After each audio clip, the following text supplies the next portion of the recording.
at my grandfather's house. Call to order the regular meeting, the August 2018 meeting of the Ellsworth City Council, August 20th.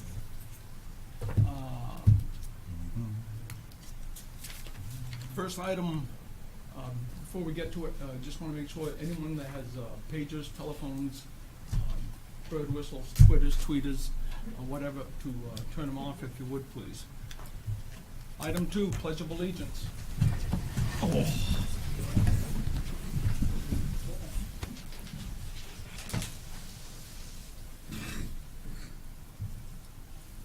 Pledge allegiance to the flag of the United States of America and to the republic for which it stands, one nation, under God, indivisible, with liberty and justice for all.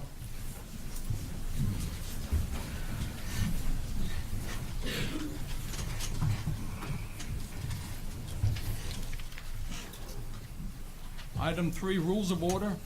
We operate the meeting under Robert's Rules of Orders and any other rules that we put in place at the organizational meeting in November of 2017. Item 4, Adoption of minutes. Yes, sir. Mr. Chairman, I'd like to add an item, 28B, an executive session to discuss condition and acquisition of the use of real or personal property with accordance MSA Title I, Chapter 13, Section 405, Paragraph 6C. Second it. Motion and a second. All those in favor?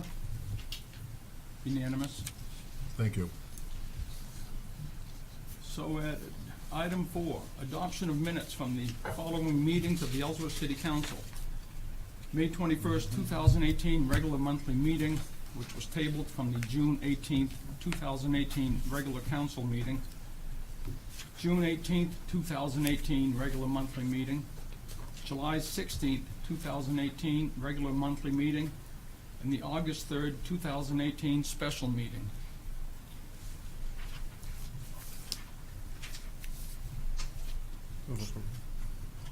Motion and a second. All those in favor? Unanimous. Item 5, City Manager's Report. Yes, Mr. Cole. Yes, Mr. Chair, a few items for your and the public's consideration. First, the city clerk of Ellsworth is in pursuit of interested election officials. As you know, on November 6th, there'll be a municipal and state general election as well as referendum items. This should be a big election as there is the governor on there and a U.S. senator and a slew of other positions and bond issues that will be voted on, referendum issues that will be voted that night. We are in need of election day shifts, full day, 7:30 a.m. to 10 o'clock p.m., again here at City Hall, half day, 7:30 a.m. to 3 p.m. and 3 p.m. to 10 p.m.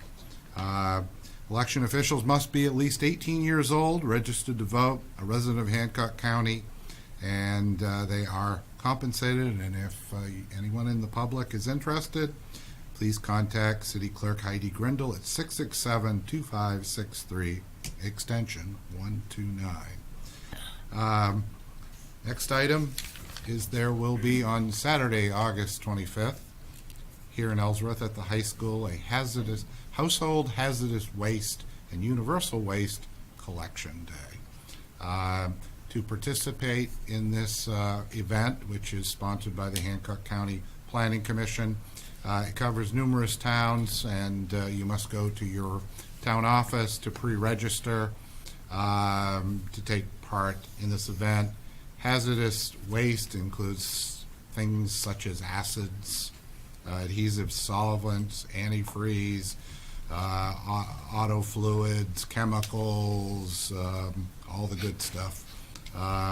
Anyways, so for more information, contact Sherry Walsh at the Hancock County Planning Commission at 667-7131, and remember to pre-register at City Hall. Finally, note that Autumn Gold is coming up, September 20th through the 23rd, hard to believe. We're facing fall already. Oh, and one last thing, tax bills are going out should be received in the next few days. We are about a week behind schedule because of a software glitch in our Munis system, but they should be out shortly, and people can call City Hall. The information is online. Just go on the city website. And that's what I have tonight, Mr. Chair. Thank you, Mr. Cole. Item 6, committee reports. Any council members that have been to any committee meetings this month that want to report back to us? Now's your chance. Yes. Councilor Moore. The harbor master held a meeting with the harbor commission recently. And Lisa, you may need to correct me on this one, but I believe the bids have gone out for the new tanks.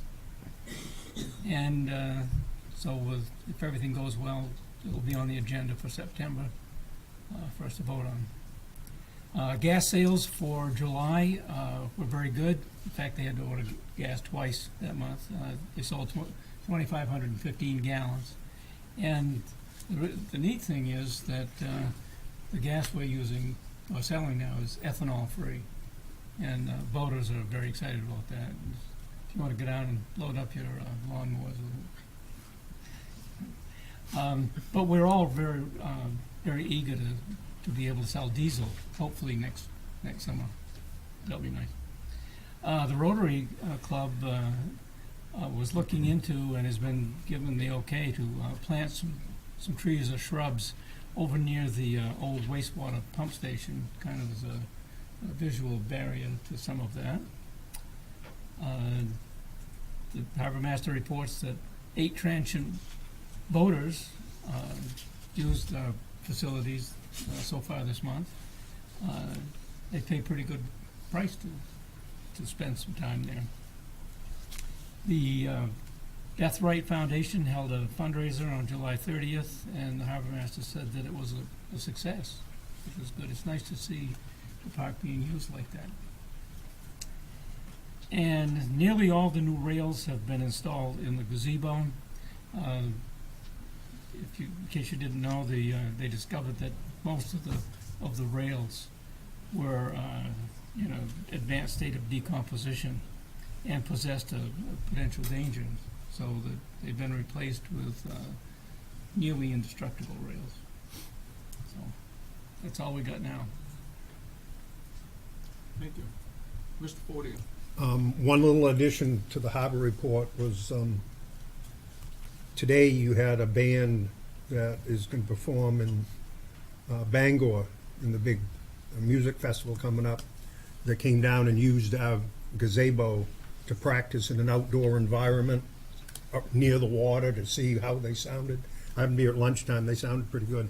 What I'd like to report on is the Penobscot Down East Cable Television Consortium. We have not had a meeting, but technology coordinator Ingalls and I have been notified that this fall Spectrum will be going all digital. And what that means to the viewing public is if you have a TV that doesn't have a box between the cable and your TV that you rent from Spectrum, you're not going to get anything. For instance, I have an old tube TV in my office. It'll go black when they go digital because I do not rent a digital adapter. So I throw that out there to the public. They're doing it all over the country, trying to free up. Analog takes, I think it's 12 times more space on their system than a digital does, so they're trying to get more space by going digital. They will be advertising, they will be notifying customers, but I thought I'd throw that out that it's coming this fall to a theater near you. Thank you. Just as an observation, the special waste collection that Manager Cole just mentioned, that tube television of yours, August 25th. I would suggest it'll be there. Anyone else have any? And speaking on reports? that, Mr. Chairman, which councilors volunteered to work that Saturday? We had 2 or 3 that had Saturday, offered to what- work that, the waste Saturdays, household hazardous waste at the high school. I've done the last I can do it. 8 or 9 years, and I'd love to pass on how it operates to someone else. Yeah, So, you will call me, won't you? yeah, I'll call you in the afternoon. Thank you, Mr. Chairman. You're welcome. Item 7, citizens' comments. We set this time aside. If anyone would like to come to the podium and tell us about anything, let us know about anything. Any item that's on the agenda, that's not on the agenda. Any takers this evening? Seeing none, I'll move on. Item 8, presentation of awards. First one this evening is to Amy Torrey for 10 years of service with the Ellsworth Police Department. Ms. Torrey.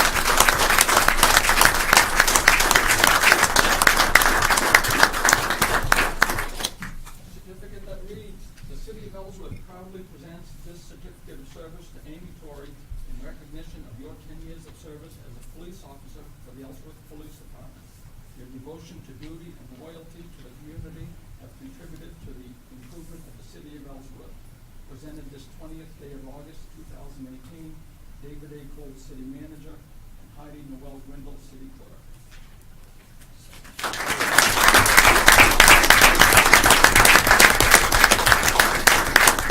And the second one this evening, Andrew Weatherby.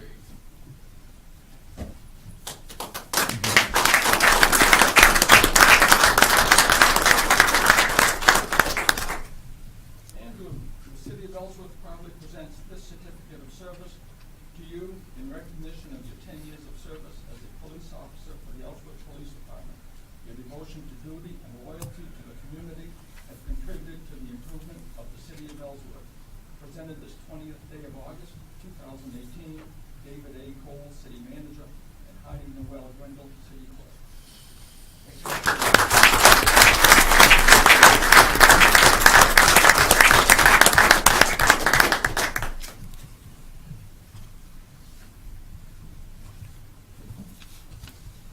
Unfinished business, the consent agenda. All items with an asterisk are considered to be routine and will be enacted by one motion. There'll be no separate discussion of these items unless a council member so requests, in which event the item will be removed from the consent agenda and considered in its normal sequence on the agenda.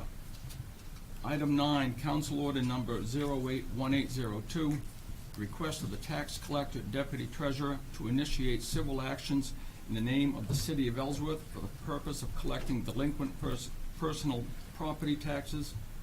Council Order Number 081803, request of the Ellsworth Historic Preservation Commission to accept the resignation of Mark Honey, term to expire June 30th, 2020. Council Order Number 081804, request of the Ellsworth Historic Preservation Commission to appoint Catherine Fox to the City of Ellsworth Historic Preservation Commission as a regular member, term to expire June 30th, 2020. Council Order Number 081805, request of the Ellsworth Historic Preservation Commission to appoint William Fogel to the City of Ellsworth Historic Preservation Commission as a regular member, term to expire June 30th, 2021. Council Order Number 081806, request of the Ellsworth Appeals Board to accept the resignation of Michelle Began, term to expire June 30th, 2022. Council Order Number 081807, request of the Ellsworth Appeals Board to appoint Jared Wilbur to the City of Ellsworth Appeals Board as a regular board member, term to expire June 30th, 2022.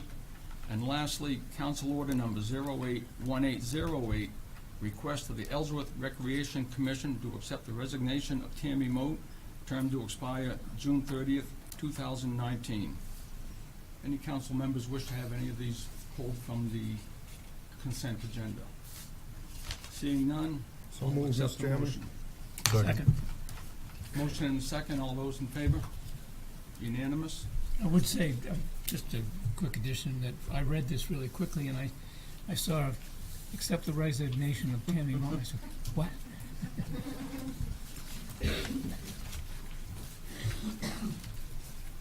I'll let that one lay right there. New business, item 16, public hearing and action on the application for the following licenses. Daniel C. Potts, DBA Lakeside Cedar Cabins, 397 Mariahville Road, for renewal of a city lodging license.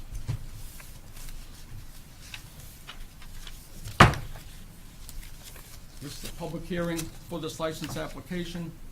Does anyone would like to comment? Now's your opportunity. Seeing none, the public hearing is closed.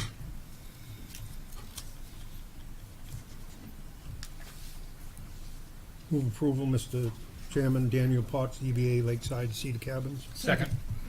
Motion and a second. All those in favor? Unanimous?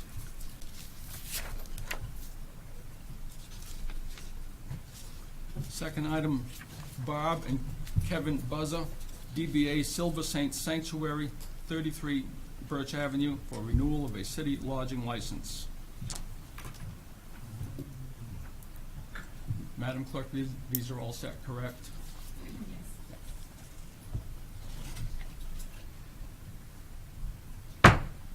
This is a public hearing on the application of Barb and Kevin Buzza. No comments. Public hearing is closed. Councilors?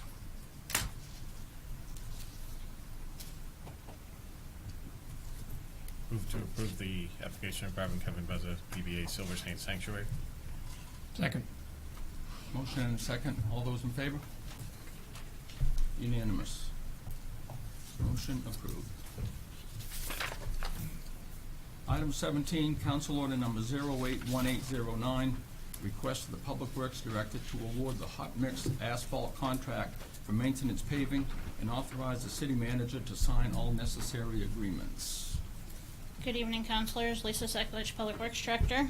On Friday, August 10th, 2018, the City of Ellsworth accepted bids for maintenance paving. 6 RFPs were requested and 4 bids were received.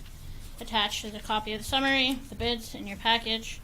Following is a summary of the bids. Low bid was Wellman Paving at $310,314.75.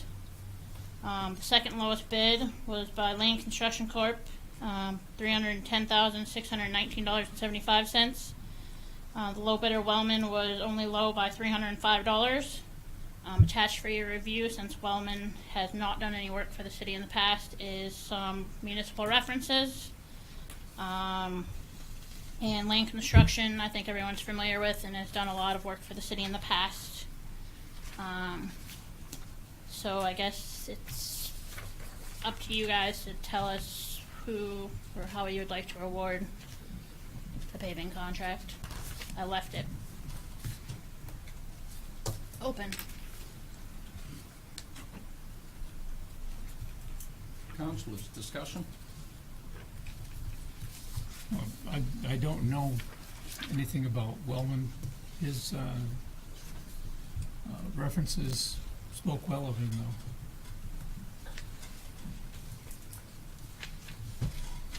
We have a lot of experience with Lane. As far as I know, there's never been an issue. I do know that in the past, when we needed something outside of the paving realm, let's say we needed a hand with something, they were the first ones to step up. And I think that's worth something. Councilor Fordio? I have 2 quick questions of the Public Works Director, if you may. Who helped measure these and create the tonnage? That would be me. Did, in years past, Joby has assisted in that? You did it yourself I this did it year? by myself, Okay. yep. And I believe I had some confirmation from some of them that I was within a few tons. Yep, So- that's, what, I sit here a lot and talk about partnerships, relationships that we make over the years. And this has been one of the good ones with Lane. As you mentioned, when they saw a need at the Little League field for a path to keep the kids off the road, they stepped up and took care of it. When I complained loud and strong because the ice skating rink wasn't flat, they sent a leveling machine and gravel and a man up there and worked for a day and a half and leveled it for us at no charge. In the past, before we had the Public Works Director and her engineering degree, Lane used to ride around with the manager or the deputy city manager and do the physical measuring, computations, get in preparation for the bid. I have nothing against Wellman. Their stuff, references, check out. My two biggest concerns are, I believe they're hauling their asphalt from Bangor. And if they work late into the fall, are we gonna maintain the temperature? And have they got enough trucks to keep a hot seam so we're not waiting for a truck to continue the paving? Those are my two biggest questions. Other than that, I will vote my conscience. There is a representative from Wellman here if anyone Yep. would like to speak. By all means, feel free to come up. If you want to, you don't have to. At least we get to meet you. I'm not Wellman. Oh, okay. Hi, my name's Eric Martin, estimator for Wellman Paving. Wellman's been around since the 50s. The current owners, this is their 15th year owning Wellman Paving. And we generally lay about 130 to 150,000 ton of hot top. We're based out of Winterport. As far as paving late in the year, 99% of your trucks nowadays have heated bodies, so you don't lose temperature in your hot top. We do a lot of DOT work. I remember when Mr. Cole was with the department, haul hot top all the way down to Jacksonville from Herman. There's 3 different plants in Herman. There's also a Lane plant down here, but we have the experience. We've got 14 municipal contracts this summer currently, and we've bid your work in the past, and we were low bidder this year, and we'd like to take care of the contract for you. Thank you. Thank you. Thank you.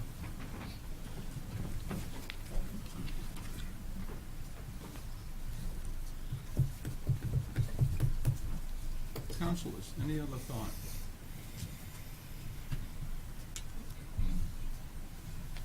Mr. Councilor Chairman, Beetham. $310,000 bid, and it's separated by $305. That's like a drop of water in a bathtub.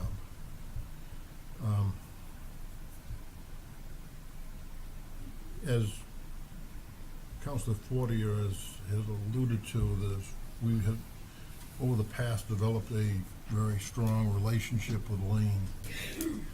And they have stepped up to the plate more than once to do things beyond the contract, hold prices into the next year when we wanted to add material or add paving that we didn't put into the contract to begin with. They have done everything they could do to do the best job they could for us. For $305, I'm not willing to go away from that. So therefore, I would move that we award the contract to Lane Corporation for $310,619.75 per the scheduled prices, tonnage.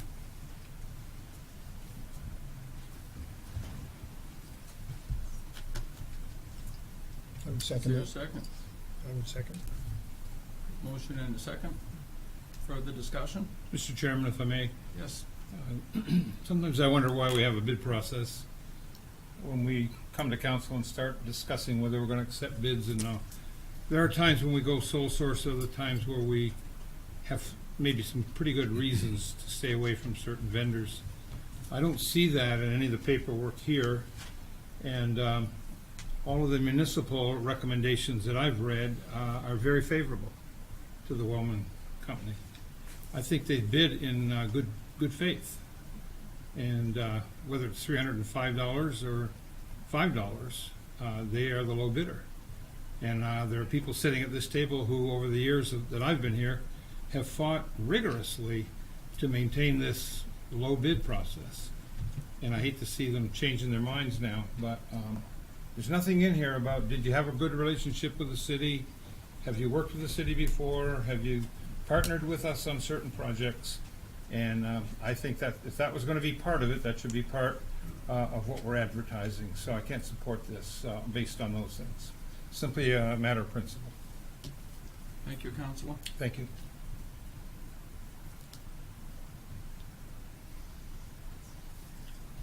Motion and a second. All those in favor? Opposed? Wellman Paving has the bid 4-3. So they don't, No, not yet. We have to make Motion a motion failed. to, that motion failed to take lane. I'm sorry. I have it back. Yes, motion failed.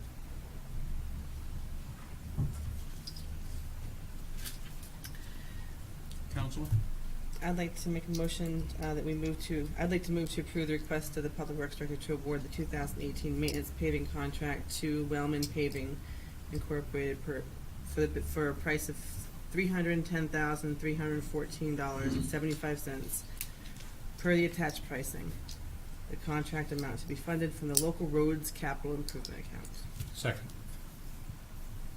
Motion and a second. Any further discussion? All those in favor?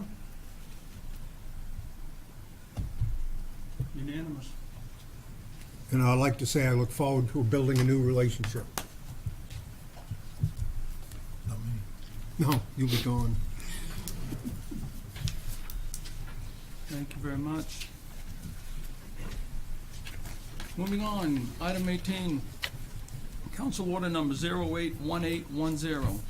Request of the Public Works Director to award the bid for a new 2018 or 2019 half-ton four-wheel drive extended cab work truck and authorize the city manager to sign all necessary agreements. It's me again. Good evening, Lisa Sekulich, Public Works Director. On Tuesday, July 10th, the City of Ellsworth held a bid opening for a new 2018 or 19 half-ton four-wheel drive extended cab truck. 4 dealerships were responded to the bid: Darlings Chevrolet, Darlings Dodge, Darlings Ford, and Quirk Ford. Attached is the bid summary sheet. Low bid was the Darlings Dodge, but there was conditions of the 19632 that the truck be ordered by July 20th. And since we couldn't get on a council meeting before then, we did not go with that option. Since then, and I emailed you guys, Councilor Beetham stopped in and asked me, was Dodge willing to take that price and carry it out till now since it's on this month's agenda? They said no, they can't match the 19632, which was for a 2018 truck, but they can do another total bid of 20. I printed it out. Hang on. 26,646. That's before our trade-in of 5,500. So it ended up being 21 something, which is still less than the Darlings Chevrolet. It's all Darlings, so it's just a matter of if you guys want to do the Darlings Dodge or the Darlings Chevy. It's basically what it boils down to. It's kind of like a similar ethical question that we just dealt with. They're both, one would be Yeah. the Chevy dealership and one would be the auto mall, so both of them are local. Service would be local. Lisa, do you have the exact number on the new Dodge? Not without a calculator. So it'd be 21,1, about 21,1 something.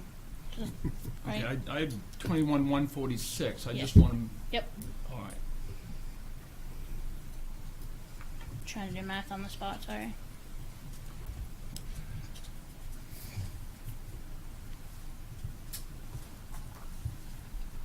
Councilor Beetham. The reason for my question this morning is because a lot of times they will carry inventory that would fit the the bid. And evidently, they did not have one that would fit the bid, so they could not honor the bid. But there have been times in the past when they have honored a bid, even though it was after the order date, because they had one in stock. And Downs has, thousands of trucks to actually choose from. I will make one note, the 2019 truck was not on the bid, so it does not qualify. The 2019 Dodge. Yep. Okay. That was post-bid negotiation. That's right. And that came in after the. Yeah, that came in today. Came in Yeah. today. They just said they couldn't honor the one, sorry, but they could do that. Which one's not, that came in late? The Chevy or the Dodge? Dodge. Right, okay, gotcha. Right, that would be a 2019 Dodge. Yeah. Mr. Chair. Counselor? Just for the record, this is an item that was passed in the budget, correct? Yes, correct. Yes, this is the one that was being financed for 3 different departments. Yep. I just wanted. Counselor Moore? A quick question.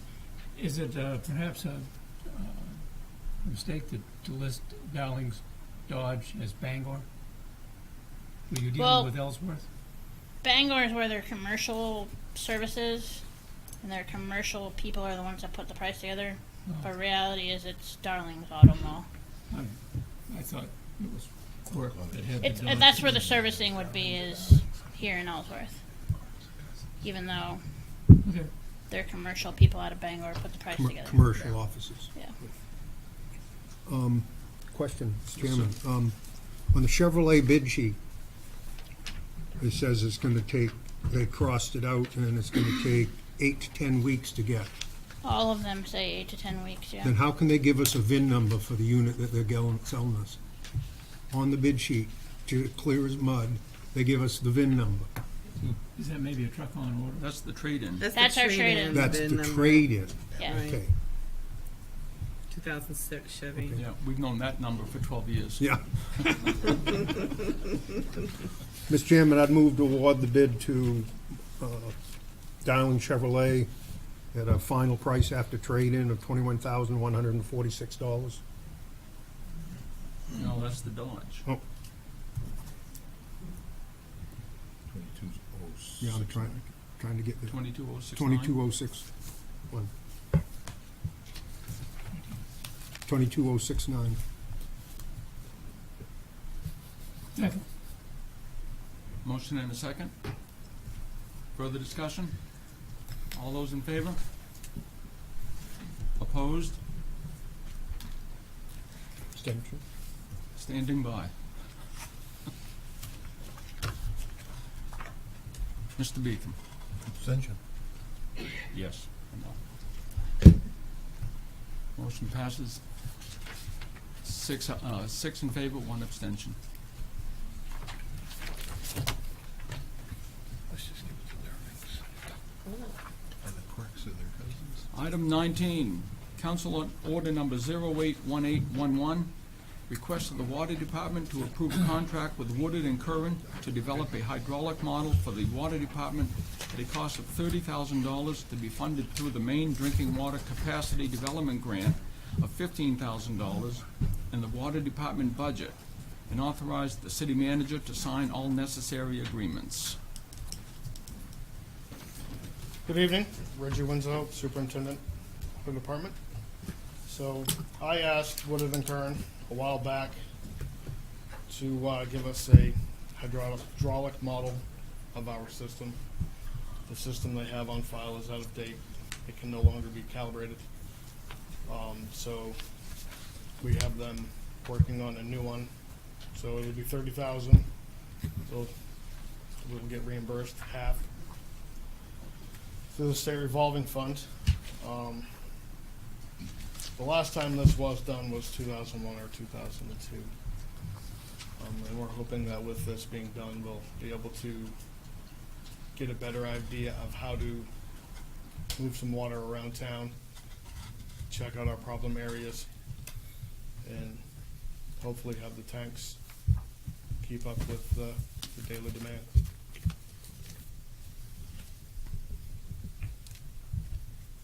Just for the public's edification, can you tell us exactly what a hydraulic So model is, please? The hydraulic model would tell us where we have flow, high flow, low flow, pressure, same thing. What areas of town we have more available water, and the areas of town that don't have the water if the mains are undersized. That'll let us know, and the fire department would actually benefit from this as well, because we can then therefore color code the hydrants, so they know what hydrants have a 0 to 500 gallon per minute flow or 1,000 gallon per minute flow. So it would be the available flow through that section of town. Thank you. You're welcome. Councilor Fortier. Wouldn't this also be of benefit to you as you go through the planning board process for projects? That you can look at this 100%. hydraulic model and say, the modeling says that yes, there's adequate water there. Yes. Instead of saying, we can turn on a hydrant, it runs out, so there's gotta be water there. Right, exactly. That would benefit us greatly.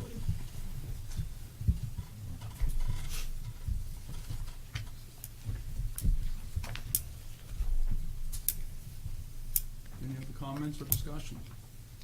Mr. Chair. Manager Cole.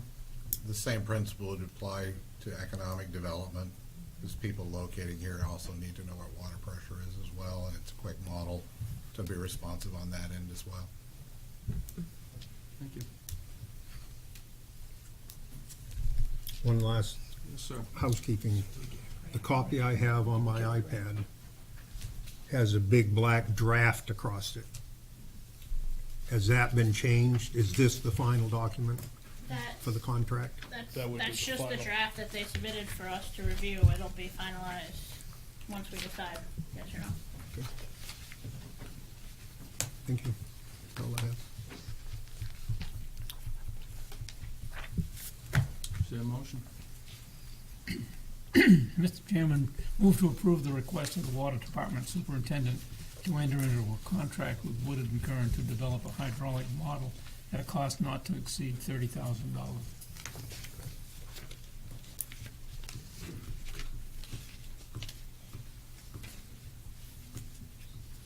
Second. Motion and a second. Further discussion? Councilor Beetham. I'm assuming that Woodard and Curran was sole sourced on this because of their familiarity with our system. Yes. Okay. It wouldn't be practical to bring another firm up to spend that much just getting them familiar. I know.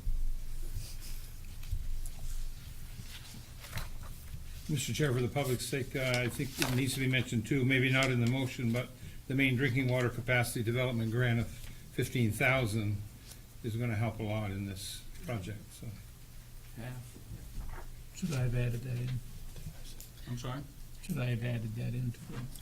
No, John, you did great. Funding, well, someone down there is going like that. Funding shall come from. It was already approved, wasn't it? The grant? Well, Yes, the no, grant I has don't grant's wanna be been held approved. responsible.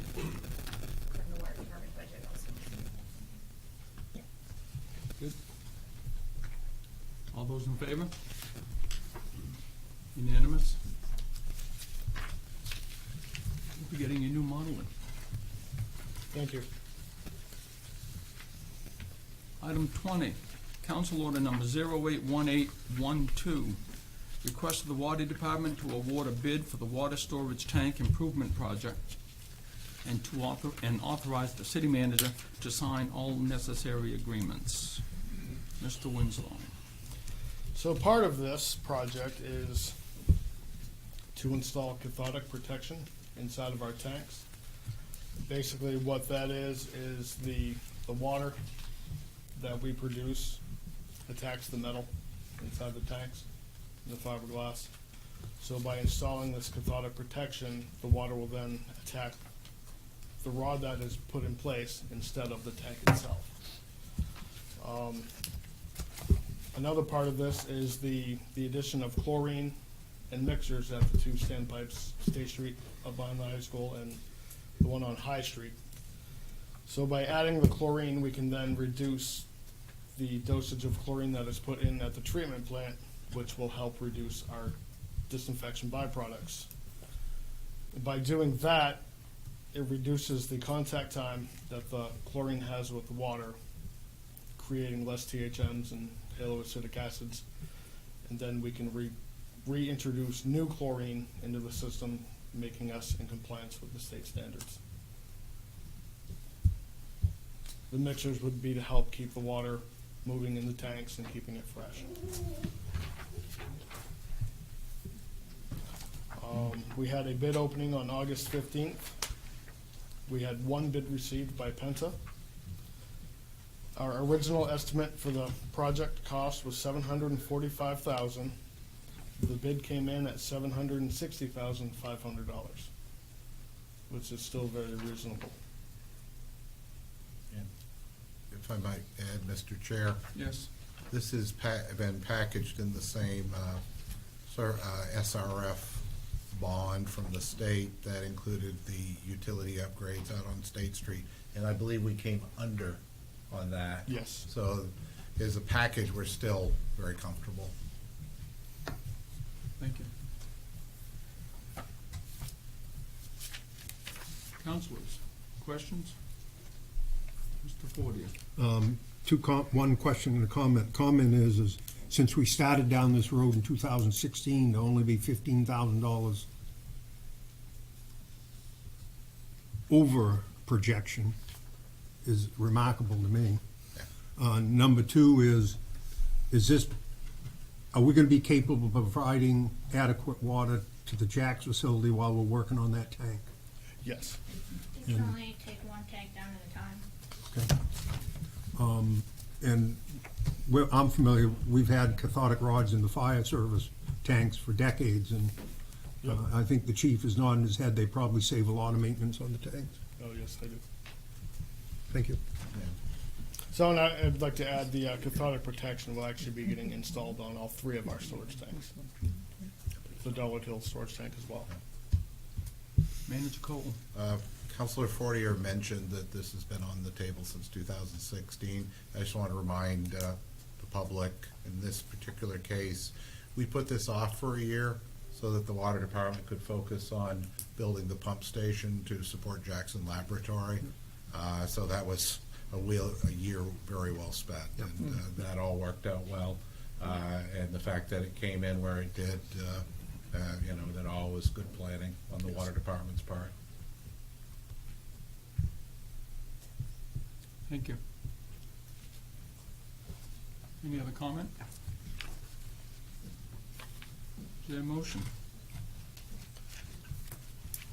Mr. Chair, I move to approve a contract with Penta Construction for the water storage tank improvements and upgrades with funding from the DWSRF at an original bid price of $760,500. Second.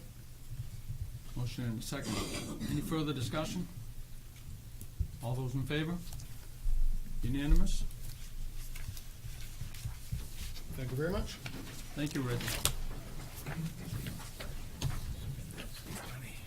Item 21, council order number 081813, request of the police chief to award a bid for 2 new 2018 police cruisers and authorize the city manager to sign all necessary agreements. Yes, sir, chief. Good evening. Glenn Mosier, Police Chief, and I'm here before you tonight to ask that you take into consideration that on July 6th at 1 p.m., we opened the bids for the 2018 police cruisers. We asked for bids for 2 2018 police Interceptor, Ford Interceptor, utility all-wheel drives. We received 2 bids, one from Quirk Ford and the other from Darlings. Unfortunately, the Darlings bid did not actually meet the bid specs, so technically the only bid we actually received was that from Quirk Ford, and that bid for the total for the 2 cruisers was, after trade-in, was $49,470.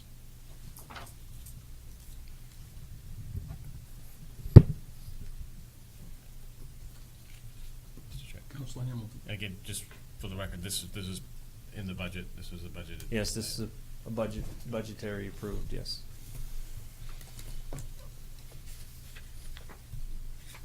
Quick question, Chief. The all-wheel drive vehicles that we've had last 4 or 5 years, they've held up well? Yeah, in fact, in 2000, I have the figures on maintenance in the last fiscal year, well, calendar year, actually, excuse me, not fiscal year, but in 2017, we cut our expenses, our maintenance costs in half from the previous year. That's largely due to the newness of the fleet, and by replacing our 2 oldest vehicles this year, we're continuing that trend. The vehicles which we're trading in, one has 114,000 miles and the other one has about 112,000 miles on it. So by getting rid of those older vehicles, we're continuing to lower our maintenance costs. So in 2017, total labor and parts, we spent $11,272 in maintenance and repairs. And in 2016, we spent $21,106 in maintenance costs. And that was a reduction from the previous years. So yes, that's kind of a long answer, but yeah, the vehicles have held up very well, and the all-wheel drive is a really strong bonus for us with in the winter weather. There was a time not too many years ago when I worked the evening shift and we would all pile into one four-wheel drive vehicle because that's all we had at the time on the fleet, and the rest were rear-wheel drive. And in snowstorms, you just couldn't get anywhere. So the all-wheel drives have been a huge bonus. You haven't taken any of them out to the Sunday mud runs on the Bucksport Road? We have not, but some of my officers can attest to the fact that they go well off-road. Just out of curiosity, if I read it correctly, one of them is going to be left just plain black? Yes. Yeah, the unmarked vehicle will be unmarked. It won't be marked black and white with the Ellsworth Police like our other fleet vehicles are, because it's for our K-9 vehicle, and the K-9 handler spends a lot of his time in areas outside, well, not a lot of his time, but he frequently goes to southern part of the state for training and goes on calls all outside of the city of Ellsworth. And we oftentimes will get questioned why there's an Ellsworth police cruiser in Portland or Scarborough, and so we've just found it convenient to have his vehicle unmarked so that we don't get as many questions posed as to why Ellsworth PD is in other parts and other jurisdictions. We have chosen. He currently has a white vehicle. We opted to go with black. The current understanding or belief is that the current dog has at least 4 to 5 more years of serviceability before he'll be at an age where he'll be forced to retire. And at that point, currently right now, the cruiser he's in, which has 114,000 miles on it, is 5 years old. And so the understanding is that this vehicle will get through the life of this dog, and if something should happen earlier to the dog or the K-9 program were to, at some point not be funded any further, the understanding is that we could then wrap the doors and that vehicle could be, absorbed into the fleet. So that's why we opted to go with black as opposed to white or green or purple, other color. Thank you. Any further discussion? Mr. Chair, Counselor Hudson. I move to approve the request of Chief of Police to award a bid to Cork Ford of Augusta in the amount of $49,470 for 2 new police cruisers to be funded from the Police Cruiser Capital Improvement Account. Shall I read the number? Yes, Tammy says. 9090900 TAC 59007. Second. Motion and a second. All those in favor? Unanimous. Ms. Moat, she's gonna pay you back for that one. It is hot.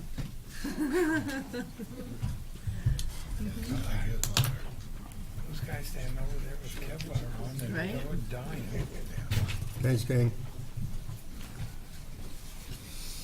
Council order number, I'm sorry, item 23, council order number 081815. 22. Want My to get out of pen here got now. ahead of me. Council order number 081814, request of the Heart of Ellsworth for permission to hold a downtown sidewalk sale along Main Street on Saturday, September 22nd, 2018, as part of the Autumn Gold festivities, sponsored by me. Son of a gun.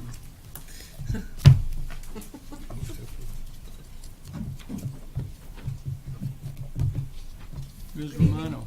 Good evening. Cara Romano, Heart of Ellsworth, Executive Director.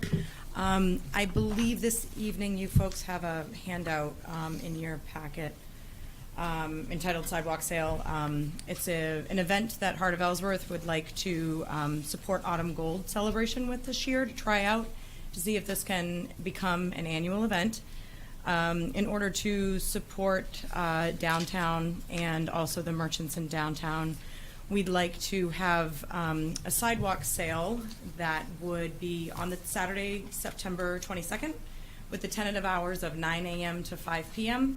That still sort of needs to have an influence from the merchants that would be involved. We're thinking that there would be anywhere from, on the low end, 10 to 15, possibly maybe 20 participants in the downtown. We're looking for permission for 2x4 tables, one table per business for the first year, just to sort of try out, with keeping ADA regulations in mind when setting up and positioning the tables in front of the businesses. We are aware that between the buildings and the wall, there's supposed to be a pedestrian zone of 2 feet that's shy of the distance away from the building wall. So that is what we are asking for, to be able to support this year's Autumn Gold festivities.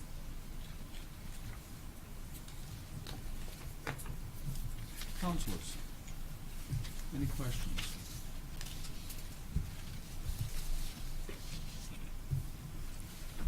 Yes. Councilor Forty.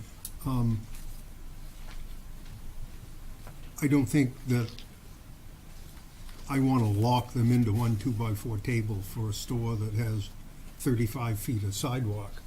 And that's fine, that's what they want to do. And I'd like to make sure that it also allows, in the downtown area, some of Water Street, some of State Street, but the request is just along Main Street. So I think anybody in that downtown zone that we have that wants to do it, I think it ought to be blanket permission. I would suggest that our ordinance prohibits it except for July and August. So if we, when and if we make a motion, if we just include that it's against our ordinance, but we're gonna allow it this one time, see how it works, and then maybe go in and change the ordinance at a later date. But I think it's great to attract more people to downtown, give them more offerings. So I can support it. Ms. Hudson. Mr. Chair, I would move to approve the request of the Heart of Ellsworth for permission to hold a downtown sidewalk sale along Main Street on Saturday, September 22nd, as part of the Autumn Gold festivities, including the Connecting No. streets. Notwithstanding the, comments that Gary Yeah. made. notwithstanding the other language in the ordinance. Second? Motion and a second. Further discussion? Cara, I have one thing. Your 2x4 tables, if this is the first year and you wanna see how it works out, I think you're going small. When I was going over this for the last time at my house this afternoon, I'm sitting at my small bar, whatever you wanna call it, in our kitchen. And as cluttered as what that was with papers and iPads and charging cords and phones and so on, that bar that's probably 3.5 by 4.5, which I consider small. And I was thinking, wow, a 2x4 table, that's pretty tiny. My personal take on it, I don't know how the others feel, but if this is gonna be your first year and you wanna see how it goes, go big or go home. I'd agree, Mr. Chairman. My only safety concern is that they maintain ADA. They have to maintain the ADA. That's it. I would love to take that 2x4 table request off the table and allow them to put whatever they felt appropriate as long as they maintain ADA. Within reason. I mean, these are business owners. Yep. They know what they need, what they don't need. I think the Heart of Ellsworth and the businesses can figure it out for themselves. Yep. I think that as long as we approve whatever it is they're asking for, let them go forth and do great things with it, and if there are issues, then we address it next year. If their past few events downtown, or any idea Right. what's going on, it's They going know to what be they're hugely doing. successful. Yep. I think the other thing too, in consideration, what we wanted to make sure of was that we were in communication with the city and specifically upstairs The in code enforcement. in code enforcement. And so I've spoken with Larry a couple of times. Dwight, thank you. I knew it wasn't right. Thank you. With Dwight. And I think that Dwight is willing to help me lay out. Great. Because I think that the one thing that I am concerned about is wanting to make sure that we are in compliance and that I have an answer for the merchants as to why they only have a certain amount of space, and also just sort of wanting to make sure that we're doing everything that we can do to make it so that this can happen year after year and to grow it. But thank you. Yeah. Mr. Chair, I was just going to recommend that rather than make this prescriptive, you could authorize the event and subject to the code enforcement officer reviewing the plan. Perfect. That would be fine. And then my movement. I'm sorry? And my movement. The clerk's already got it. Perfect. Thank you, Heidi. Let them figure out the tables. Call for the vote. Motion and a second. All those in favor? Unanimous. Thank you. You're welcome.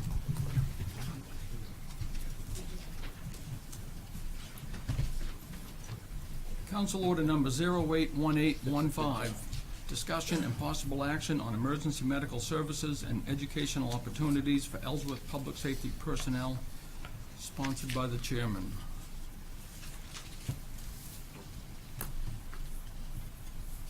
There has been an ongoing discussion on future EMS in the city.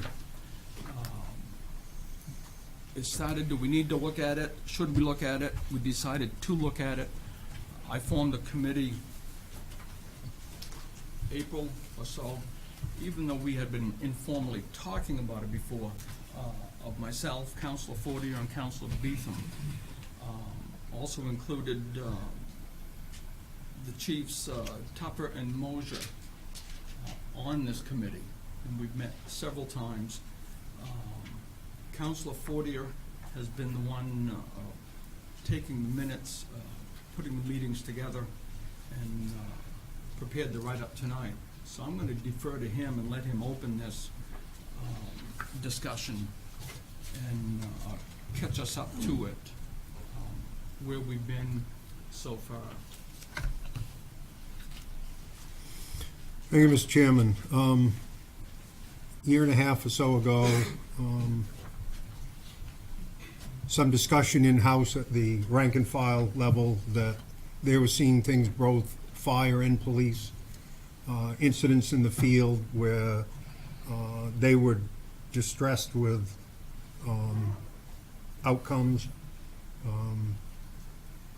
So they started talking in-house. I got moved into it, a roundtable discussion. We got together and formed a working group to look at it, trying to see if there was a better model to offer emergency medical services to our citizens. After a number of meetings, that's the information that we reviewed over the course of that time. We talked with local vendors, we researched local and national sources for different types of delivery systems. We talked about, early on, about what a model that housed city-owned, fire department-based emergency medical service, paramedic level. Couple buses downstairs, all the people.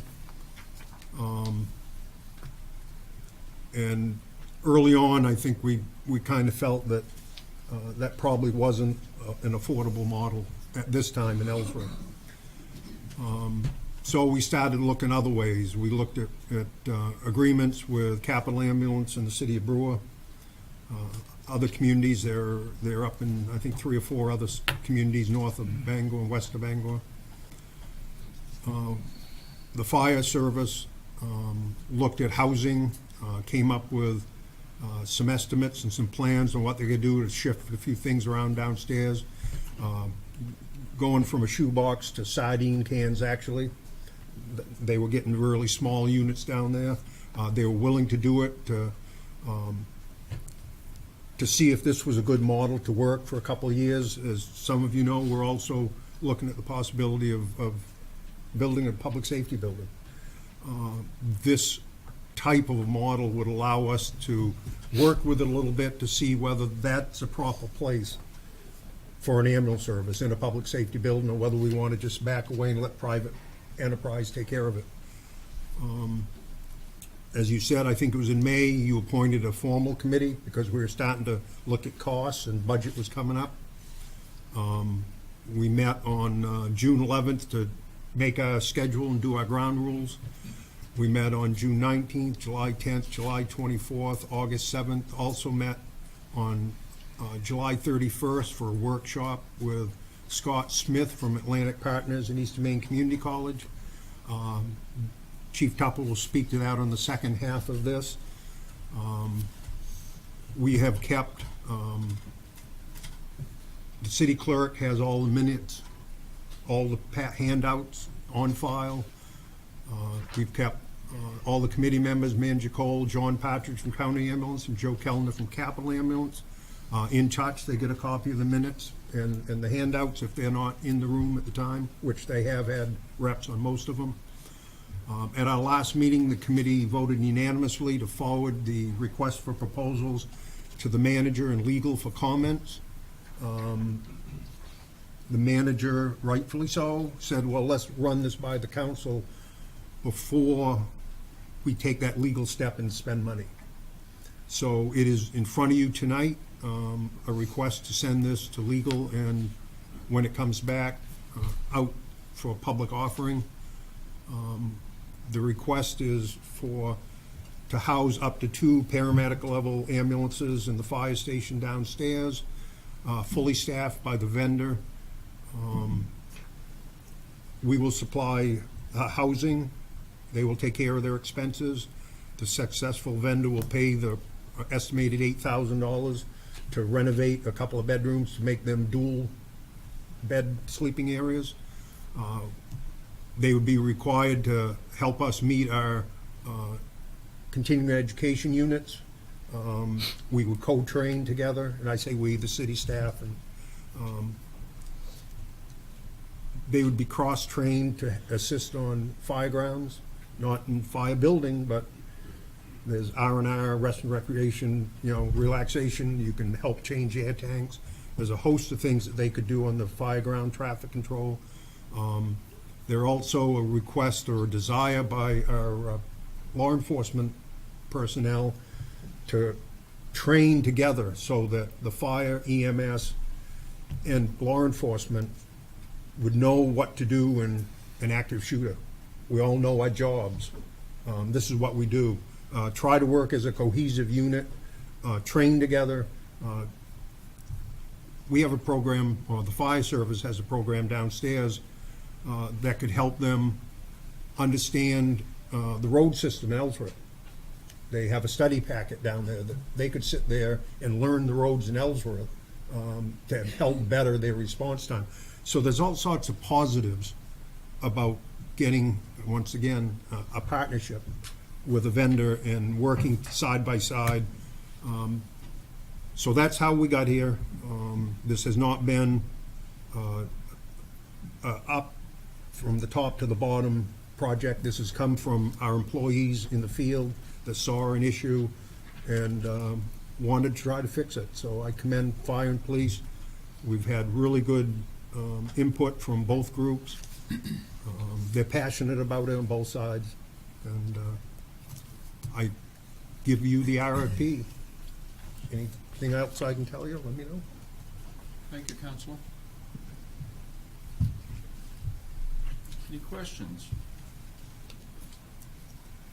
Counselor Hamilton. So I guess I'm interested in looking at the RFP. I'm not really clear on what the role responsibility is going to be of Ellsworth staff and what costs are associated with this particular request. There are a couple of things in here that just aren't clear to me, so I'm just wondering, did the committee identify specific costs that the city will be responsible for, specific roles besides just housing the units here? What other roles and costs will the city be responsible for if we put this request out? I would suggest there is no cost to the city unless we accept a proposal. What we're doing now is going out because one of the requests in this is they would let us know what needs Ellsworth would have to provide in their proposal. Because you may get someone that comes here, county ambulance may roll in here and say, we got everything we need, we just want housing. Someone else, G&H, Delta, may come in here and say, we need a lot more. So we were looking for an open book. You tell us what you can provide and what it's going to cost. And then you review those. We'd have to do a scoring rubric and get those points done. But this was just to send it to legal, to get legal's point of view before we went any further. This is not an ironclad proposal. Everything is open to change. Negotiation. And in my mind, yeah, there would have to be some changes to it. But I think it's something to begin that we can start to work on. I wouldn't send it out as it is now. Yes. So I guess my feeling on it is if we're going to put out an RFP for services that may cost the city whatever, then I think the first discussion is whether we as a city want to incur any costs to support a private entity delivering a service in our city, and what are the benefits. So to me, it's putting the cart before the horse. It's putting out a request for something without knowing whether or not we really want to commit anything to supporting a co-located EMS system. And again, the RFP doesn't have a lot of specifics around it. So I just personally have a hard time approving something that could have repercussions on the city, on our taxes, without really spelling it out. And I think we have to be more specific of what we exactly want before we put out an RFP. That's my opinion. So to that note, because I feel the same way, and I'm not saying that I'm opposed to looking at a partnership, but I still, as Dale mentioned, I don't understand a lot about, this doesn't seem shored up to me to be taking it to legal. Is there a reason why at this point we're taking it to legal before we have defined what our needs are, what our requirements are, and what we want? because the committee thought that we wanted, I believe, and I'll speak for myself, Beetham and Chairman Blanchett were on there. We felt that if we left it open enough, that we may get more robust proposals from different organizations. Like I said before, county ambulance is local, they don't need a lot, so the goals for them are gonna be different than if capital moved down here, they may need more. So instead of detailing, we said we want 2 paramedic trucks, fully staffed, you take care of all the billing. They come into our house and commingle with us and work together, and tell us what you need. We just thought that instead of writing specs for a fire station right down to each line, that we were going to do the design build model. All right, this is what we want as an end result. Tell us how you plan to get us there. It also allows us an opportunity to try this model for the public safety building on a short-term basis. Councilor Beetham. Okay, as part of the committee, it's not just an EMS thing. It really isn't. It's very complicated. It's far-reaching. And we identified some problems. One problem is that if the fire department responds to an accident and they give first aid, we're not covered liability-wise. Now, if a person was driving by and they stopped and gave aid, they're covered by the Good Samaritan Act. We are not licensed to give first aid. We're not licensed to do any EMS of any type. And that's because the fire department's not licensed. We have people who are trained to do it, but they legally can't do it. So one of the things that we identified was that, what do you do with the fire department? Do you get them educated and licensed to a level, whether that level be EMS or EMR or EMR EMT or basic. basic, but to license the department to some degree to take away the liabilities. The second thing we found out was that our communications traffic is getting heavier and heavier all the time. And about the time you add EMS to it, or another level of fire or police or anything else, you're going to be reaching a point where you don't have adequate communication equipment. So these are all things that came out beyond the EMS part of it. And these are things that need to be addressed. Now, whether addressed this year, next year, or over a period of time, as money allows, is going to be up to the council. But that isn't what needs to happen. These things that we brought are basic things that need to be addressed. Now, the one that we brought forth is basically what we thought needed to be in the RFP. Now, that should come before the council. The council should have input on it. Staff should have input on it. The manager, I know, is going to have input on it, because it's going to affect Ellsworth for a long time, and it needs to be done correctly. But at least we have started by doing the work necessary, reading and putting together the basics. And I'm not expecting this to pass tonight. I'm really not, because I think there needs to be a lot of looking at it from staff level and the council level. Because if there may be some things that other people see they want in it or out of it, but you have to start someplace, and this is the place that we chose to start. Now, like I said, in fact, I probably would not vote on it tonight, because I'm not sure that there has been enough input from the fire department, police department. Each one of them needs to sit down and tweak it a little bit based on what they think his needs are, and then the council needs to look at it and say, yes, that needs to go in, or no, that doesn't need to go in. And you're right, it's very complicated, and it's going to be a necessary thing somewhere down the future we need to address this.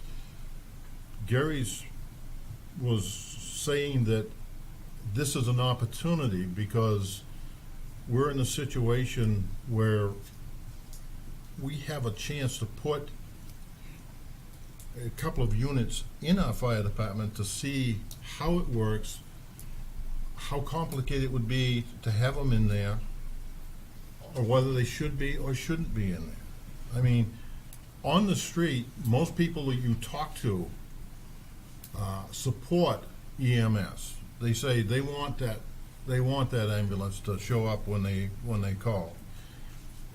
No matter whether it's in the fire department or whether it's in private industry, it's not always going to be there because you can't have enough to cover every single thing that might happen. It's impossible. But what you do is you try to mitigate as much potential as you can so that it's reasonable. I caution everybody to go slow. We need to make decisions, but we need to look at the realities of what we're looking at and address each and every one of them as we go along. Everything from communications down to licensing and education.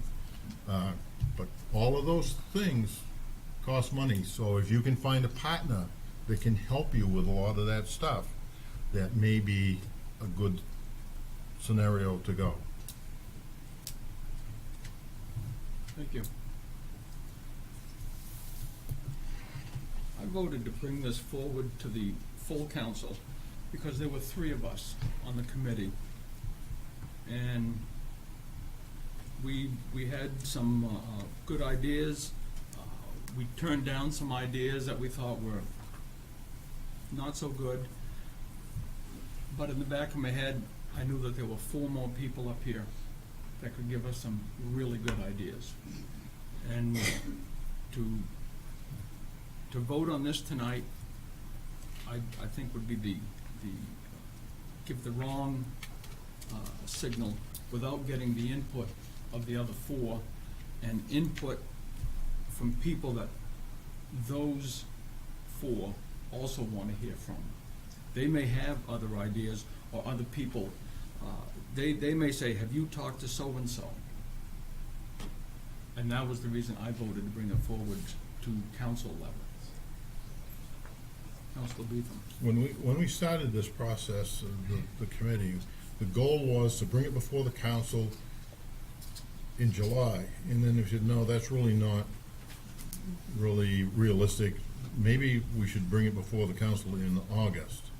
Well, here it's August, but when we started getting into this thing, it's a lot more complicated than just, oh, this is what we want to do. It's a very complicated situation, and I think that bringing it as much as we have before the council today is probably the first step and is a good step. But like I said, it's complicated. We need to go slow. Councilor Hamilton. So I really appreciate those comments in terms of the perspective about the work that's been happening. It really, for me, this is not a vote on the future of EMS and partnership with the city tonight at all. This is a vote on whether or not we go forward with a proposal that sits in front of us, and it's that proposal that I think is lacking some very key elements to be able to move forward. So I just want to be clear that there's a real difference between the discussion about EMS services and what we're voting on this evening from my perspective. It's the difference between a concept of something that we may or may not be interested in and a specific document that we may or may not want to pass, I think is what you're talking about.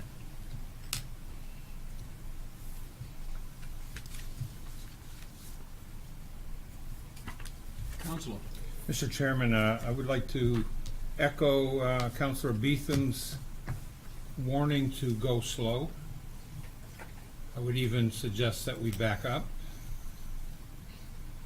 I read through most of the proposal, and when I was done, I asked myself the question, is this merely a solution looking for a problem? all of a sudden we have a problem, I guess, and it doesn't seem to have, it doesn't seem to have much traction with me. I'm considering this from a much broader perspective, and it comes down to a philosophical issue for me, and my first question is this, and I've not had it answered yet. And I think this council has to decide, is it our responsibility to provide this service? If it isn't, we don't need to talk anymore. If it is, then it's a new day in Ellsworth. What happened to private enterprise? We haven't done this before, or it's been many, many years since we subsidized an ambulance service, many years. The Ellsworth American had an interesting editorial in this past issue. I don't know how the editorial was so great, but the title was super. The title was "When Government Subsidizes Business with Your Money." I like that. And we can get really good at this if we're not careful. And I urge you to think about this. Is this our responsibility? I know people get excited about new programs and partnerships and all the rest of it. I was on a committee, I think I still am, for 3 years plus that talked about a new public service building. Even got to the point of design, some design ideas, locations. We talked about we'd have to float a bond. Yes, we would, and we'd also have to put some money into a program like this, and I want to caution us, we can't keep coming back to the well all the time. We just can't. That well might be coming dry, and if we don't get all this water work done pretty soon, there might not be any water. So someone says, yeah, if we do this, we're really helping our citizens, and would you want to be the one who's waiting for an ambulance that doesn't show up? And I've heard that argument. What about helping the taxpayers with their property tax burden? There are a lot of people out there crying about that, a lot more than, hey, I called an ambulance, but they didn't get there in 5 minutes. I'm concerned, very concerned about the liability issues of someone being in our building, I'll just say it, who's not us. I believe we have insurance issues. This is a city building. This belongs to the citizens. I don't think we can just go out and say, y'all come. So rigs go out of this building. If they travel to locations in Hancock County outside Ellsworth city limits, who's going to be tracking that, and who's going to be paying for that, and where does the taxpayer come in? And I hate to just say that this is a non-starter. But why are we so concerned that we're going to be left in a void? We already have a new ambulance service in the region. They've already announced publicly and legally that they will be servicing this area and this county. And they're here. I'm really baffled. And I know it doesn't take too much to baffle me, but it's that philosophical argument for me. Is this our responsibility to provide this service? And I certainly couldn't vote on this RFP tonight because it's so incomplete and incoherent, but with all due respect to those that have labored on it, I think we're missing the mark here. I remember having budget meetings this spring talking about firefighters and the difficulty we're having even getting them, let alone adding to the department, let alone training and paying and all the rest of it. So now we're going to do all this extra stuff that nobody's telling me where that money's coming from and how that's going to be funded and how much burden is that going to add to the taxpayer. And I still think that we have some very serious decisions to make before we delve into nuts and bolts and vehicles and outside entities coming into our facility. I also think this could be the death knell for the proposed new public safety building.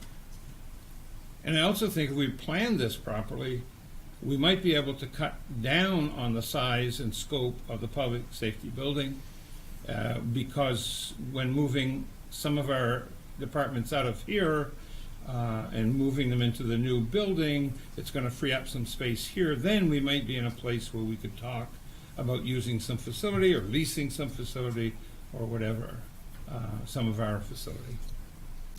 I just don't think we have vetted all those things to this point, or at least I haven't seen that. And I'm not struggling with it because in my humble opinion, it is not our responsibility to provide this service. Thank you. I rest my case.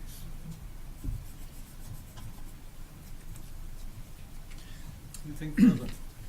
I've listened very carefully, and I think that we've heard a lot of very good comments from both sides of the issue. I think it's worth continuing to talk about, simply if it's only to clarify and help us decide which way we'd like to go. Tonight perhaps isn't the night to finalize that or to vote for it, but I do think that it needs more conversation. Thank you.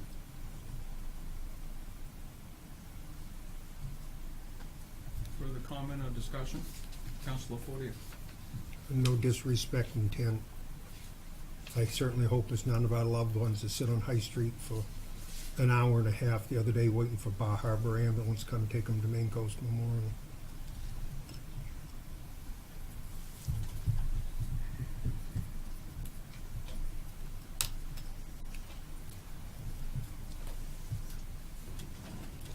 What's the council's wish to do with this item tonight, please?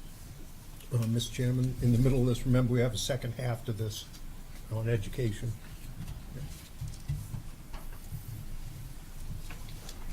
Okay. Let's talk about it. Mr. Chairman, is a member of the Board of Directors of the Maine Municipal Association and sitting on their Property and Casualty Trust Board.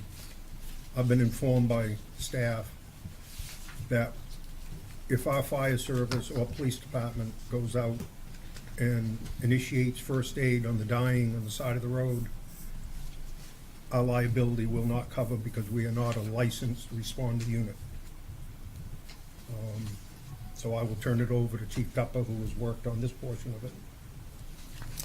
Good evening. Chief. Good evening, Chief Tupper of the Fire Department.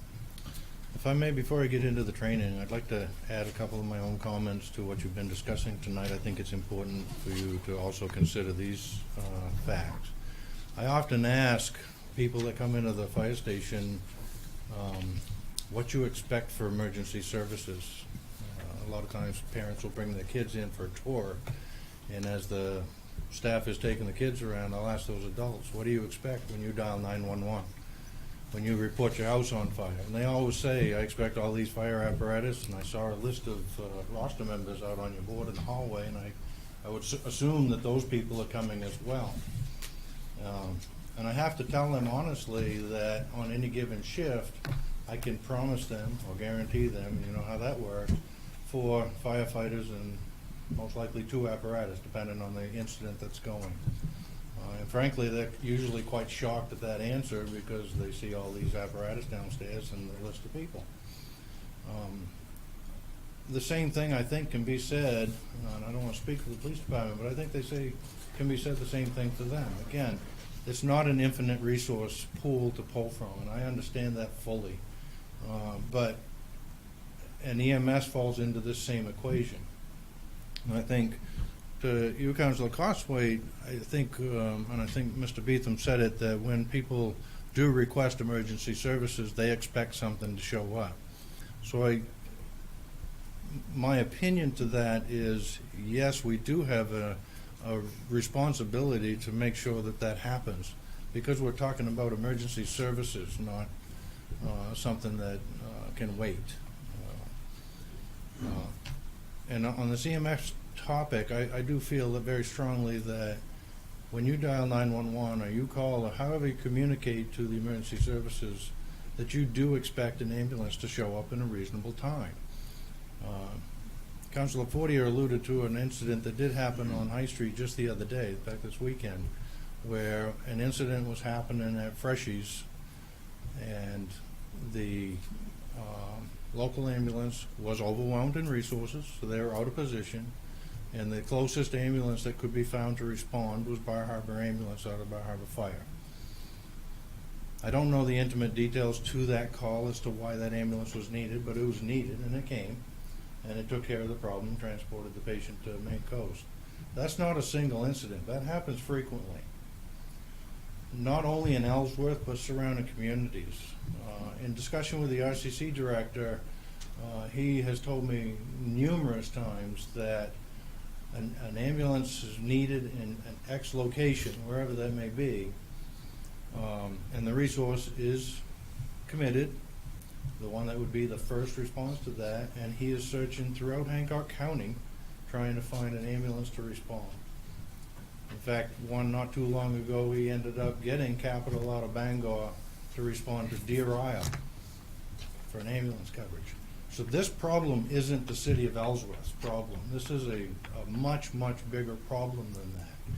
And the point I want to try to make here is that, again, I do feel we owe it to our citizens to provide emergency services. That's why we have a fire department. That's why we have a police department. And EMS is an emergency service. But to sit here and assume that it's going to happen, I don't think that's responsible. I'd like to be a solution to try to help find a fix for that. If we went into a partnering agreement with an ambulance company, I come back to my first statement. I asked people when they come to visit the firehouse, tell me how many ambulances are in Ellsworth right at this moment. And that's an impossible question to answer, because none of us would know unless we were dispatching that ambulance company. So there could be one, there could be three, there could be zero if they were all committed somewhere. And I think that's an important thing to remember, because if that number is zero, that I feel a little uncomfortable not knowing that there's an ambulance not going to be able to respond for whatever reason. I equate that if we did partner with somebody and they were housed in our fire station, that we would know if those two ambulances were committed somewhere. So if they were committed out of our area, I would hope that one was coming to back us up from wherever, depending on which ambulance company that may be, to be coming towards Ellsworth to our fire station, so we have one at the ready. And if it's not, we would know it, because those two ambulances are gone. But if they're in our station, we know they're there. If there's one coming, we know it's coming. But if they house anywhere differently, or we don't have a partnership in any way, we have no idea, as far as ambulance goes, what's in town. It was touched on dispatching being a concern, and I accentuate that. I think dispatching is a very valid concern here.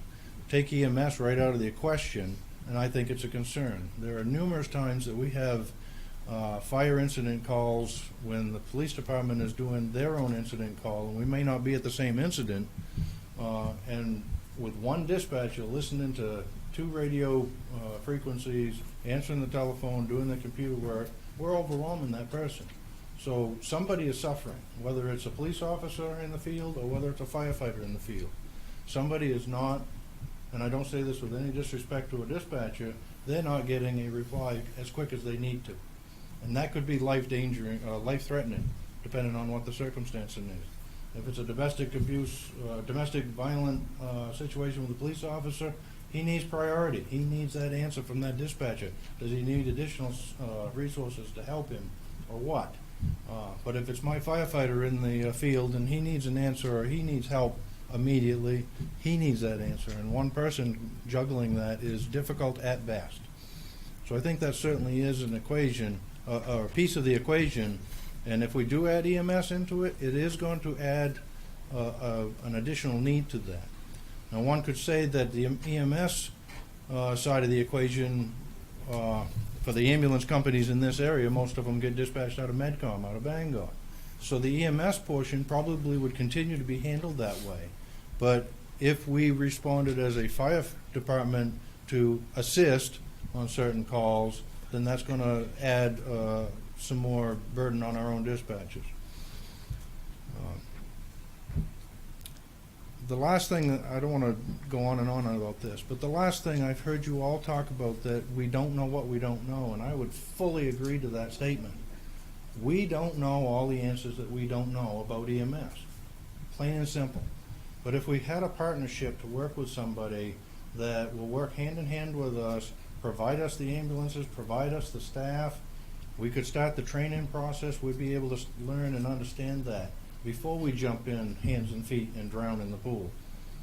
We'd be able to get some of that experience, and I think we definitely need that before we jump in hands and feet. I don't think it's subsidizing private business, because in my personal opinion, private business is those persons selling wares and goods in a business or on the street. This is an emergency service. It needs to happen when it needs to happen, and we can't be willy-nillying it, I guess. That all said, I'll get to the question that you asked me up here for. The training aspect side of this. As Councilor Fortier alluded to, MMA is looking at this and telling us if we go out and perform these services and we screw up, we're not going to be covered liability-wise. I take that personally to heart, that I'm pretty concerned about that. That's telling me my neck is way out on the line here when I allow my guys to go out and assist an ambulance company, to assist our public on the street, our visitors to Ellsworth. And quite frankly, I'm very nervous to do anything to continue with that, with my neck out there, and I don't want to ask my guys to do the same thing. I think that's, again, irresponsible. We know that we have a problem. We're acknowledging it. Yet if we continue to do that, to me, that's gross negligence, and I don't want to do that. So to find that solution, we need to do some training. I did provide you a training requirement sheet. It's got some numbers on there that are not cheap by any means. All those numbers are unbudgeted. I did not have any of that into my budget this year, because this came up as the budget process was going and kind of hit us after the fact. I will point out to you, there's 2 pages to that document with the numbers on it. The first one, at the bottom of the page, talks about EMR, which is Emergency Medical Responder, also known as First Responder. I'm basing those numbers on 11 career staff that don't already have training or licensure, and a few of my paid-on-call members. So that first number includes that. It talks about the tuition, the overtime costs, mandatory background checks. And then on the second page, the top of it, where it says EMTB, that is if we train them to the EMT basic level, which I would highly recommend if we were going to go this route, to bite the bullet and go to that little extra level. And then the third section is the paid-on-call firefighter costs.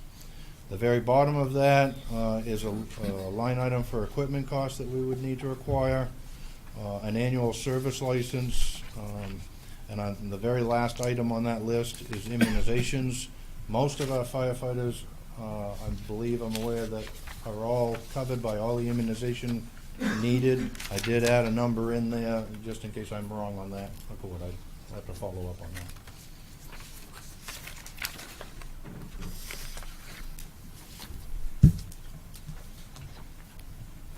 Councilor Fortier. Thank you, Mr. Chairman. Chief, we had Mr. Smith down from Atlantic Partners. Yes. For a workshop. Do you remember what his recommendation was, if I'm correct? He thought the best model for Ellsworth was to license an EMR permit to basic and include all emergency service workers, so if the police department happened to get on a call first, that they would also be covered under that training and licensure? Correct, and I'm glad you said that. My numbers here are only for firefighters. I did not speak on behalf of the police department on those training numbers. Yes, you are correct. Scott recommended that we license to the EMR, permit to EMT basic. And what that means is if we train to the EMR level, all of our staff would be able to perform the functions, and there's a kind of a PowerPoint copies in there to explain those different levels. But by permitting to the basic level, those staff that I have that are trained to the EMT basic or above level, they could perform their skills up to the basic level. And we do have some staff that are seeking that basic level if given the option. Thank you. Councilor Hamilton. So in terms of, you said that this is recently surfaced from MMA. Is this an emerging issue that is developed, or is this just something that we haven't been aware of as a city? I can't say that I haven't been aware of it, no. But it is something that is becoming more known, I guess. So MMA is very aware of it. They're looking at it. Bureau of Labor is looking at it. Maine EMS is looking at it. And they're looking at specifically fire departments that have kind of been sucked into this realm, being helpful, because we try not to ever say no. But, you know, as I stated in my document there, we started out helping in dire needs, and now it's a routine basis. Again, kind of sucked into the trap and continuing to try to help out, but we're in over our heads a little bit. And the basis for the question for me is just trying to understand at what point are we at in terms of the direction we need to take in terms of making that ultimate decision around training. Are we still on the front end of this where there's still potential opportunities coming down to help defray some of the costs, potential changes in the training? I'm just trying to get a sense of, are we at a point where you look at this and you say, this is it, this is all we know we need to do X, Y, Z, and this is the only option, or are there potential other options that are developing at this point in time that we should kind of be planful and make sure that we consider before we make any final decisions? Okay. Directly answering that question, if we continue on the way we are right now and going out and supporting EMS services in the field, we must do EMR and license to that level. The city needs to license to that level to protect the city and us. Or we need to stop that practice, one of the two. If we go into a partnership, it has been encouraged from many different levels to go to the EMT basic level, so that we can assist even better. I mean, the document I've handed you describes a little bit difference in what you can do at each function. Maybe the EMS guys can answer that question a little bit better than I. Again, I'm the first to admit I don't know all the answers, but I think by looking at this and asking those questions, that's how we're going to get those answers. Definitely. It sounds to me like this is something that we should table, that we should have these discussions and have some workshops and look at addressing this, your concerns, and getting some more answers before moving forward. Is that a motion? That perhaps we've gone beyond where we should go tonight with this, I think. Yes. Second. Motion and a second. Motion and a second to table. All those in favor? All those opposed? Motion passes. Council 40 are opposed. Thank you, Chief.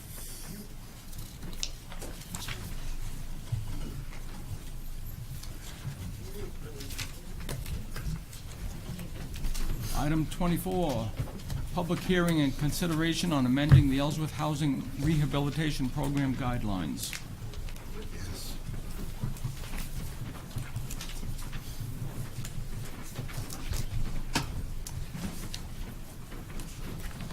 Good evening. I'm here to ask that you consider expanding the project area for the CDBG housing grant that we have.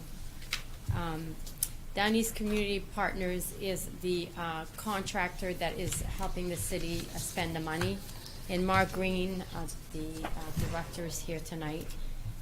We also work with a committee, and Councilor Blanchett is on the committee, as well as Audie Clement is also on the committee, and she's here tonight.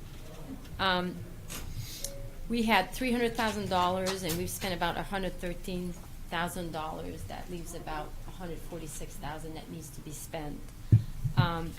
The monies can right now only be expended within a small area, which is, it's attached in the packet you have, but it's the downtown and a bit on, along Grant and Christian Ridge Road. Right now, the Down East Community Partners does not have any more candidate projects to spend the money within that area. In the state, we have a project time frame to spend the money, and the state is definitely looking for us to spend that money and pushing us to actually expand the area so we can spend the monies. One of the things that's important to understand here is because the city of Ellsworth received a grant, and because the Down East Community Partners also has some CDBG monies that they use for Washington and Hancock counties. What happened, because we received our own grant, is that DCP cannot spend any of their monies within the city of Ellsworth. So with what's happening now is that because we have identified a certain project area, is that people that are not in that project area, that are outside the project area, cannot get any of the city monies to do the houses, and they also cannot get any of the Down East Community Partners monies to do projects. Because DCP does have their own CDBG pot of monies, they are aware of other people that would possibly qualify to be eligible to get the monies and spend the money on houses outside the project area. So opening the project area is not going to, it's going to definitely result in less concentrated revitalization impact. But if we don't do anything right now, is we stand a chance of missing some people that could benefit from those monies, in addition to possibly not spending the money. So what I'm proposing is that we amend the guidelines to open it up to the whole city. But one of the things is, if projects come through that are within the original project area, they would have priority over outside the original project area. I hope that makes sense. So I'm asking that you consider amending the guidelines as proposed. Council? Seeing the unforeseen effect of us getting a grant wrote people outside the current zone off by their guidelines, I think it's well thought out. I support it. Councilor Hudson? Who set the original guidelines for the area of consideration for the money? The city did. The initial idea was that there are some areas in the city that could stand getting some houses fixed. Yeah. And there seemed to be some street where several houses are fixed, but then there's a little maybe concentration of maybe not so well-maintained houses, because maybe they didn't have the monies and the fund to do so. The idea was to try to have some impacts by fixing those. Yeah. So the idea was to concentrate the money. If I might add, Mr. Chair, this is not unusual. I go back with this program 30 years, and oftentimes you put filters on too tight because you're trying to focus it, and I've seen it in other situations, have to loosen up to So get the money I out. remember talking about it. That was just more for public reference, so that, you know. I think it was a great idea initially, but now it's time Yeah. to be flexible. Sure. Sure. Councilor Hamel? It states in here that you have to have all funds allocated by mid-September. What does that mean, allocated? Is it just assigned, or does it have to be the specific projects being identified? They would like, so that's a second-hand information that came from, through DCP to me. The idea is that they really want us to move the project and start spending some more monies. I think if they see movement, that we don't have projects earmarked for all, they're going to probably be happy with that. But right now, the project has been stagnating. That is a concern for them. And it's also a concern for us. We don't want to return monies. It's not good for our it's not a good thing, and it doesn't show well to, it doesn't show well. Bottom line, if they see progress, it's likely they'll give us a no-cost extension. It's just, we need to just do a big push. Right. We need to hustle, yeah. This was originally a neighborhood type of program to improve neighborhoods, to concentrate on them. And I was all for that. When this came to light here a few weeks ago of expanding the program, my initial reaction was to no, let's keep it into the neighborhoods. And then I found out that, well, DCP can't spend anything in Ellsworth, in any other place. And when I heard that, it's like Councilor Fortier said, it became a no-brainer. I don't think that we should punish anyone outside of the neighborhoods, outside of the project area, by not being able to apply for DCP money. So I certainly am willing to expand this. And also, we have been making a very good concerted effort to get the word out, whether it's Facebook advertising, our website, and sometimes people are just hard to convince. Some of the people have been elderly, and they look at it as, I don't want to do anything to my house, I don't want to, they see it as a possible future encumbrance upon their family, upon their death, that their family would have to pay for something, when in most cases that is not the case. But it's been difficult to convince them.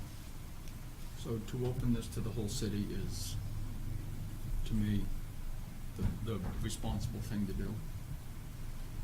Mr. Chair, Council? I move to approve the amendments to the Should Ellsworth have seating. a public hearing first. Public hearing. Oh, public, sorry. This is a public hearing on this program before us tonight. If there's any public comment anyone would like to make, please, you're welcome to come to the podium, state your name, and let us know what you think.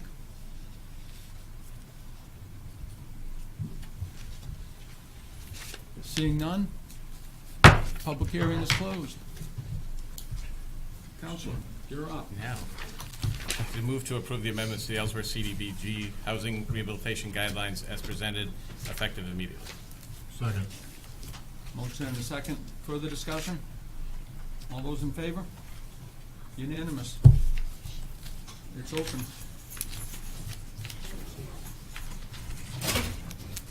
Thanks, Mike.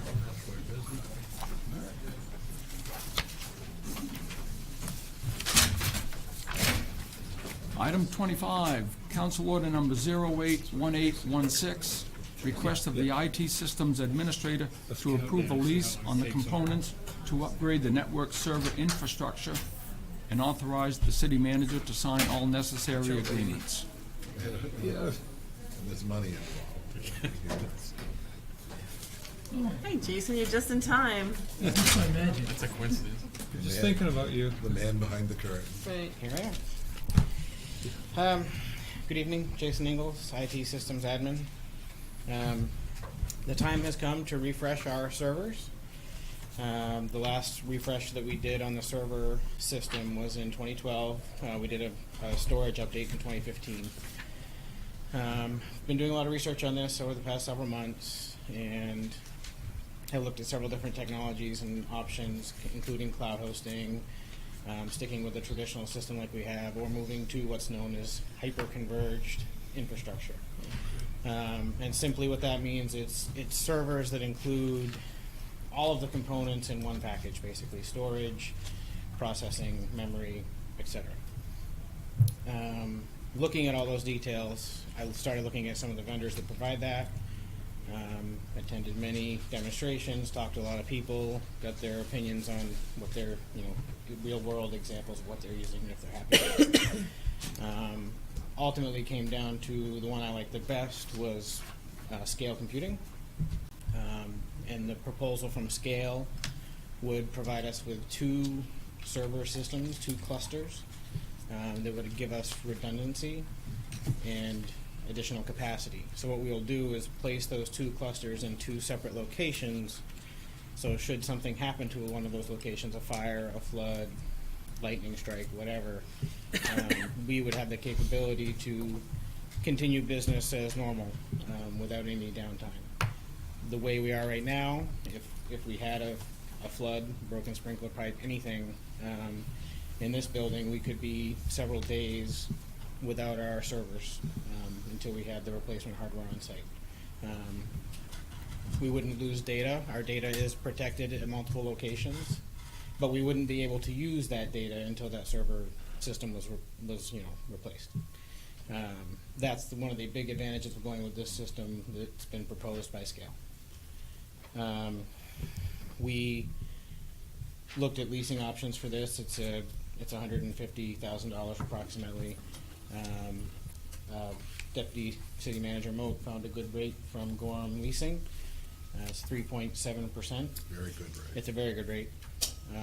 And we do have the money budgeted to cover the first year payment in my server, in a couple of different capital improvement accounts that I have for server related expenses. It was not budgeted as a lease. I want to be clear about that, but we do have the money in this year's budget to cover this year's lease payment should we go this way. I'll take any questions.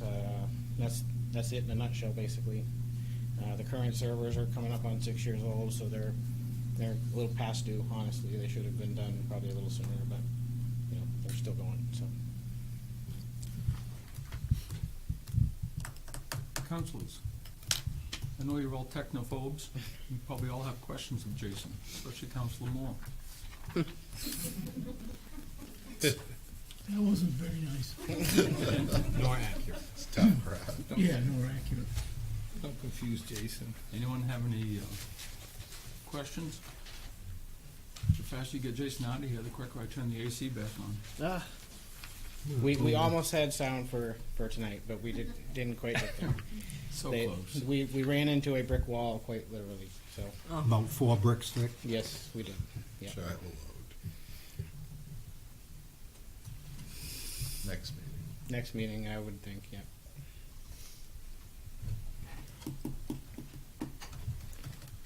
Mr. Chairman, Yes, sir. we put a lot of faith in the IT department here. He's never let us down, except for teaching John how to use his iPad. So if you're ready, I'd make a motion. I'm all set. Move to approve the request of the IT systems admin to lease purchase server network upgrades and Microsoft server licenses from PCMG in the amount of $151,709.14, and to authorize the city manager to enter a municipal lease purchase agreement with Gorham Leasing Group to fund the purchase with an annual payment not to exceed $33,376.85.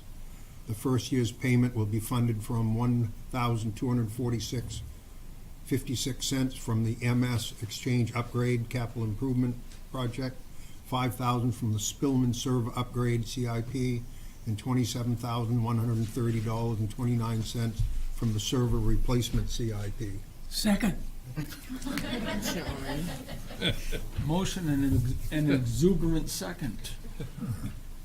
Comments or questions? All those in favor? All those opposed? He hates me. We don't know what he Oh, said. we're supposed to come from local roads. That's right. Unanimous.